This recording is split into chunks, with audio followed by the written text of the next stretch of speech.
po sa inyong lahat. Kamusta po kayong lahat? Sana po nasa mabuti kayong kalagayan sa panig kayong mundo naroroon. Yan o. For today's video po ay special day po namin ng Kuya Lito ninyo. Ayan o. Special day kasi Gaba day. hindi. Meron pa, ano pa yun? Ano nga ba yun? I-share natin syempre sa ating mga kapamilya at mga kapatid. Yan o. Hello. Sino po sa inyo ang nakakaalala sa araw at date na to, mga kapatid at mga kaibigan? So, yun. Sino po nakakaalala ng tumakas kay Vera? Ayun, para no? may binili. Ayun, no?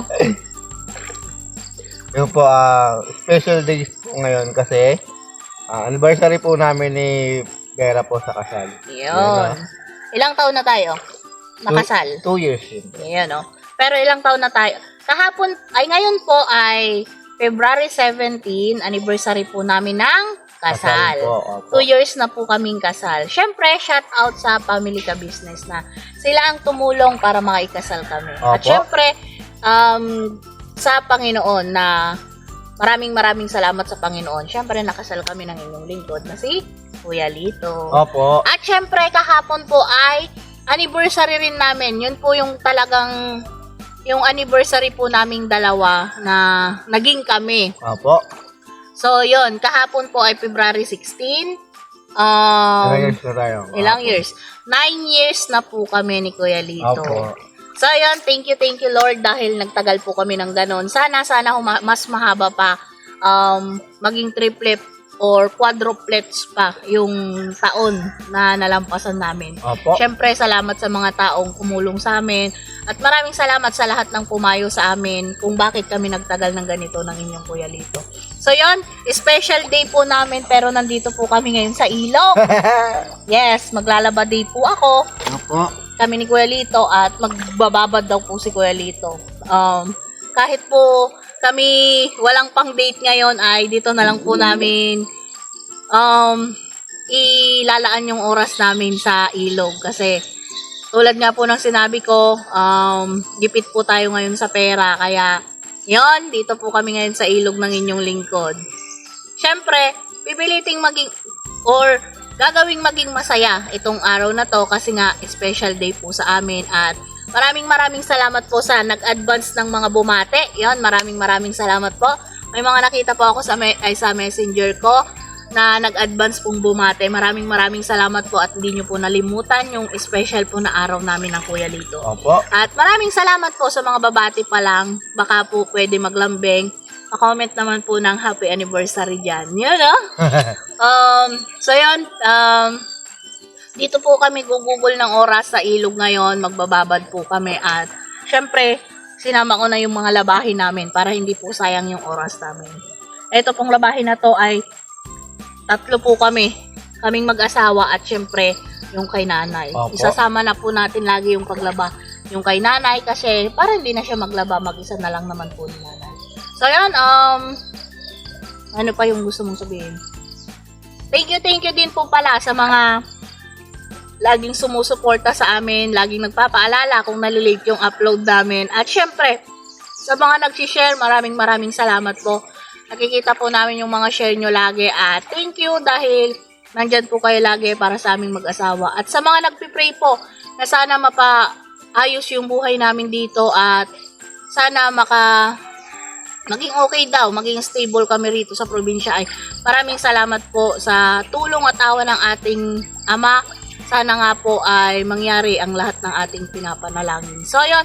At yun, nabanggit ko na pala na kahapon, yung last vlog natin, nabanggit ko na doon na yung aking nililinis na lupa ay doon tayo magtitirik ng kahit kubo-kubo lamang. Pero syempre, dahil wala pa namang kung mga budget ay syempre uunahin ko po muna yung poste. Paunti-unti lang po tayo hanggang sa makabuo tayo ng kahit kubo-kubo lang po. At alam ko na sasamahan nyo po kami dito sa journey na to at maraming salamat po. At sana po pa-share po itong mga video natin para naman po magka-revenue po tayo at makabuo po tayo ng kahit maliit na kubo-kubo lamang. Magiging kasama po kasi namin doon sa bahay yung nanay ko. Ipipisan na po namin kasi gusto po ni Kuya Lito na maalagaan ko po ng maayos si nanay. Opo. So yan, maraming salamat po in advance. At sa mga nagsasabi naman po na bakit pala dito na tayo mag-i-stay, yung mga gamit natin sa Manila, sayang daw yung upa. Opo, iniisip din po namin yon at kaya nga po gagawa na po kami ng kahit iunti-untiin na po namin kahit kubo lang po kasi pag kinuha po namin na yung gamit namin sa Manila, wala rin po kaming pagsisiksikan dito. Although lagi pong mag-aambon-ambon dito, masisira lang po yung gamit sa labas. So, ang pinag-anuhan na lang po namin ay mayroon pa naman po kaming advance deposit doon. Yun po muna yung gagamitin namin. Para lang po kaya salamat din po sa mga concern ninyo na sayang daw yung magiging upa doon, wala namang nakatira. Opo, yun nga rin po yung iniisip namin kaya sinisimulan ko na pong linisin yung lote or yung lupa na pagtitirikan natin ng kubo-kubo. So yun, at sana naglalambing po ako, pakishare po tong ating mga video para naman po maka-revenue tayo ng kahit doon po tayo kukuha ng pangpagawa ng kubo. So Opo. yun, maraming salamat po in advance at malaking tulong po ang inyong pag-share, panonood at syempre pag-comment po dyan at syempre ang pag-like. So yan, tuloy po tayo dito sa gawain natin dito. Salamat po sa pagsama ninyo ulit sa amin. At samahan nyo po ako sa paglalaban natin dito. Kahit mga simpleng gawain lang po ng ating buhay probinsya ay gusto ko pong i-share sa inyo kasi napakasarap sa pakiramdam yung mga nagko-comment na nagsasabi na namimiss na rin daw nila yung buhay probinsya. Thank you daw dahil pinapakita natin itong ganitong mga gawain. Salamat din po sa mga nakaka-appreciate ng mga vlogs namin kahit mga simple lang po ba. Yun, Opo. maraming salamat po talaga sa inyong appreciation sa aming mga vlogs at salamat din po dahil hindi nyo kami iniiwan hanggang ngayon. Maraming salamat po talaga.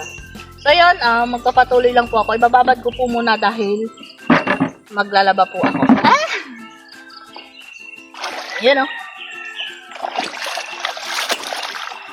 Ang inyong kuya Lito po ay nauna pa siya dito sa ilog.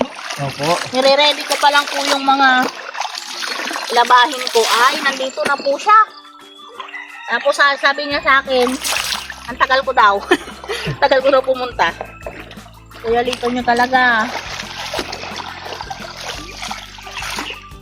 Yan. Baka maano ka dyan. Oo. Napakasarap po yung maglaba ng ganito. Kasi hindi mo na kailangan magbomba. At kita nyo naman po, malinis naman po yung tubig. Pero syempre, pagka malabo, hindi naman po kami naglalaba kasi pangit din yung amoy ng magiging labahin mo.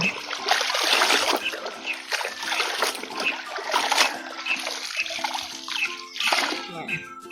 At sa mga nagtatanong po kung malayo po ba daw tong ilog dito sa atin, likod bahay lang po talaga namin. Opo. Ano lang, siguro 50 na hakbang. Nandito ka na po. Kung medyo malalaki yung hakbang mo. O para hindi naman OA, sabihin mo 100. Kasi baka sabihin nila, OA ka naman sobrang lapit. Yan. Ang daming damo dun. Nagubilis akong kondagya. Ang una po kasi siyang pumunta, mag-isa lang ni Kuya. Sumunod lang po ako. Ni Kuya Mga Lito. dahon-dahon. Madulas. Ayaw.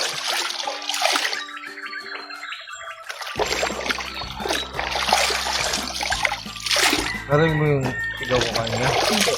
Hindi ka madulas. Anong sigaw? Ha? Sumigaw ka ba? Hindi ko na yung rinig. Baka nandun ko sa'yo. Pinuha ko na rin po kasi yung mga kumot, mga pabrikama ni nanay.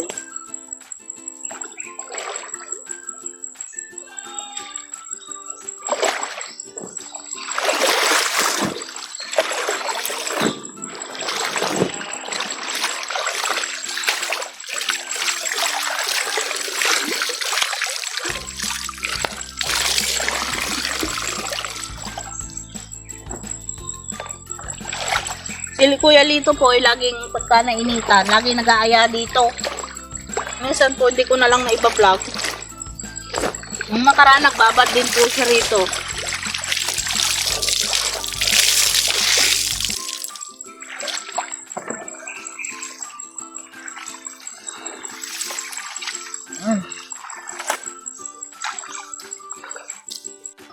So yan na nga po, pagkatapos ko pong ibabad ng kaunting oras tong ating mga labahin ay pwede na po nating ipalo-palo or ipakpak in Ilocano. So yun, samahan niyo po muna ako sa paglalaba. At yun na nga po, pinausog ko po pala ng kaunti ang Kuya Lito ninyo at baka matamaan ko po siya, pero siya enjoy po sa pagbababad at paliligo po diyan at kinukwentuhan at kinukulit po niya ako habang ako'y naglalaba para daw po hindi ako mapagod, pero habang kinukulit po niya ako ay lalo po ata akong napapagod, di ba po? Pero syempre hindi maaalis sa mag-asawa ang konting lambingan at konting asaran, di ba po? So ayun na nga po, patuloy po tayo sa papalo-palo at paglalaba. So mas maganda po kasi yan at napakabango po sa damit kung ganyan po yung pagkakalaban ninyo. Pero depende po yung sa lalabahan ninyong damit na baka may mga butonis or mga sipor ay i-brush nyo na lamang po o kaya kusutin. Ito po ay yung mga pambahay at yung mga kumot lamang naman po yung aking nilabhan ngayon at yun, mga ano lang po, hindi naman po mga masiselan na mga damit. So yun, kung sa mga pang church po kasi at mga iba pa ay hinahand wash ko na lamang po para naman po hindi ganun ka bilis masira or magluma. So yun, eto na po at nakakarami na rin po tayo. Pag napuno ko po kasi itong timba ay iaakyat ko po muna at isasampay para naman po mabilis matuyo yung ating mga nilalabahan. Ganun po ako maglaba kasi pagka maramihan po ay napakahirap pong iakyat. Napakapagod po kasi. Kaya pag napuno po itong timba ay inaakyat ko po muna. At yan ang Kuya Lito ninyo ay niloloko ko pa nga po sa pagkakataon na yan dahil tumalikod na po siya sa camera. Ang sabi ko po, siya lang po yung vlogger na nakatalikod sa camera. Pero sabi naman niya ay saglit lang at i-enjoy lang daw po niya ang pagligo at pagbababad dito. At yan na nga po, niloloko at inaasar pa po niya ako dyan at binubuhusan niya ako habang habang ako'y naglalaba. Kaya sinasabi ko, nagpa-practice ka na bang magpaligo ng baboy? Niloloko ko po siya sa pagkakataon na yan kaya nagtatawanan po kami. Minsan po kasi pagka may kasama ka or kakwentuhan ka ay hindi mo na mapapansin yung mga ginagawa mo na matatapos na. Kaya mas maganda rin po yan na yan po yung ginagawa naming quality time ni Kuya Lito at dyan po kami nag-uusap ng mga plano po namin pagdating po sa aming buhay-buhay. Habang ako'y naglalaba, habang ako'y may ginagawa ay nag-uusap po kami dyan ng mga pwede namin gawin habang kami nandito. So ayan, habang naglalaba ako ay nakakabuo kami ng mga plano. At yun na nga po, muntik pa po akong matumba at sabi ko nakakapagod magpalo-palo, magpapahinga muna ako. Pag ganun ko po ay muntikan pa akong matumba. Kaya yun, naligo po muna kami. Habang po ako'y naglalaba diyan ay basa po ako at nagbababad din po ako parehas ni Kuya Lito. At ganyan lang po ang gawa namin ni Kuya Lito habang naglalaba. Pag napagod, magbubuhos at magkukwentuhan. Syempre, hindi maalis sa amin ni Kuya Lito yon. Magkukwentuhan habang nagpaplano po kami at nagpaplano.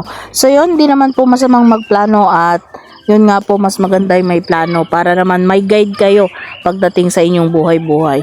At sa pagkakataon nga po na yan ay sumunod yung aking kapatid dahil iba na yung schedule niya sa trabaho at panghapon po siya ngayon. Maaga pa naman. Pumunta po muna siya rito sa ilog at magtitingin ng tulya. Yun. Maghahanap po siya ng tulya at maidagdag pong pang-ulam. So ayan, maghahanap po muna siya at hindi po niya alam dyan na may camera kami at nagbablog kami. So ayan, mahihain po kasi yan at minsan pagka nakakita yan ng camera ay gumigilid po. Kaya minsan lang po siya mahagip ng camera. At yun na nga po, bago po pala matapos tong video na to ay itutuloy ko po ang paglalambing sa inyo na baka po pwedeng palambing po ulit na pakishare po ang ating mga video at mga vlogs para naman po ma-inspire din yung ibang mga nagbabalak na mag-vlog na pwede namang i-vlog ko kahit anong gusto nyong i-vlog basta hindi nakakaapak at hindi nakakasira sa ibang tao. So ayan, maraming salamat po sa lahat ng mag-share at maraming salamat din po sa inyong tiwala at pagmamahal sa aming dalawa ni Kuya Lito. At gusto ko lang din pong batiin ulit ang aking asawa ng happy anniversary. At yon, kahit walang wala tayo ngayon ay maigi at nagkakaigib tayo at nagkakamabutihan sa lahat ng ating desisyon at lahat ng ating ginagawa sa buhay. Hindi man tayo nakalabas at hindi man tayo ay okay lang at napagkasundoan naman natin na okay lang, at least tayo ay nagkakaunawan at tayo masaya na nabubuhay ng tahimik at payapa. So yan, maraming salamat din sa iyong lahat ng sakripisyo, sa lahat ng iyong pagbibigay sa akin ng pagmamahal at syempre sa lahat ng pakikinig mo sa mga lahat ng sinasabi ko sa iyo ay sinusunod mo. So yun, maraming salamat sa iyo at again, happy anniversary sa iyo at sana marami pang taon ang pagsasamahan natin. So yun, maraming salamat ulit at again, happy anniversary sa ating dalawa. So yun, baka hanggang dino na lamang po ang ating munting vlogs ulit at sana wag po kayong magsasawa sa panonood sa amin at sana ay dumami pa ang ating mga viewers at syempre subscribers. So yun, maraming salamat po muli at hanggang dito na lamang ang ating vlogs. Yun, ingat po kayo lagi. Bye! God bless us all!